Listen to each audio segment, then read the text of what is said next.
असल में जब भी कोई आपसे इख्तिलाफ़ राय रखता है या जिसारत करता है, तो मैंने यूजुअली लोगों को ऑफेंड होते देखा है। जी, और यूजुअली मैंने देखा है कि लोग ऐसे लोगों से दूर होते हैं, कंफर्टेबल नहीं फ़ील करते बातचीत करते हुए। जी, उनको लगता है जो बात हम कर रहे हैं बस उसी हमारी राय में ही जी, सारे जो है ना वो हाँ में हाँ मिलाएँ। जी, तो ऐसे लोग फिर सीख नहीं पाते हैं जी, कि और ऐसे लोग जो कि फिर इख्तिलाफ़ राय को खंदा पेशानी से कबूल नहीं करते, जी, तो यूजुअली अकेले रह जाते हैं। जी, क्योंकि जी, उनको उनके इर्द-गिर्द उन्हीं लोगों का मेरा ख़्याल है फिर ज़्यादा ठहरते हैं वही लोग जो हाँ में हाँ मिलाते रहते हैं। जी, तो इसका मतलब फिर करेक्शन तो ना हुई ना। जी, ना जी। करेक्शन हुई, ना ही लर्निंग हुई, ना बल्कि ही आपको अब ना लर्निंग हुई, ना डेवलपमेंट हुई, हाँ, ना एग्ज़ैक्टली। ग्रोथ हुई, जी। बल्कि आपको गुस्सा आ गया। आपको गुस्सा आया और आप अकेले हो गए फाइनली। और जब आप अकेले हो जाते हैं तो उसके बाद फिर ऐसे लोग अक्सर मैंने देखा कि वो गिला करते हुए नज़र आते हैं कि मुझे कोई सपोर्ट नहीं करता या हुँ, कोई मेरे मुश्किल टाइम में मेरे साथ नहीं होता।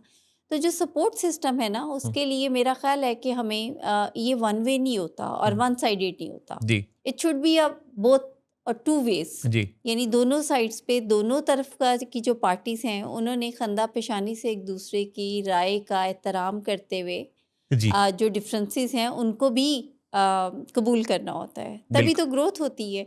अच्छा, हम फैमिलीज़ में अक्सर देखते हैं जो हमारे पास पेशेंट्स आते हैं इंडोर में या आउटडोर में काउंसलिंग के लिए हुँ, इलाज के लिए, तो फैमिलीज़ में अगर आप देखें तो वो जो एक कॉन्फ्लिक्ट होता है ना, हुँ, हुँ, उसकी एक मेन रीज़न ये भी होती है कि किसी वक्त में सिर्फ पेशेंट ही की बात पे हाँ जी, हाँ जी, हाँ जी कहा जाता है। हुँ, हुँ। और उसकी वजह ये होती है कि मरीज़ जो है वो इख्तिलाफ़ राय को बिल्कुल नहीं कबूल करता। जी, और उसके जवाब में फिर जब क्राइसिस बढ़ जाता है तो ये नौबत यहाँ तक पहुँचती है कि उसको फिर बाकायदा किसी थर्ड पार्टी यानी एक्सपर्ट की ज़रूरत पड़ जाती है। एग्ज़ैक्टली। फिर हम फैमिलीज़ को सिखाते हैं कि किस तरीके से आपने अगर किसी की राय से इख्तिलाफ़ करना है तो उसका भी राय से इख्तिलाफ़ करने का भी तो तरीका होता है ना मोहसिन जी, साहब? जी, राय से इख्तिलाफ़ करने का भी तरीका होता है और मूड को मैनेज करने के भी तरीके सीखने की ज़रूरत होती है।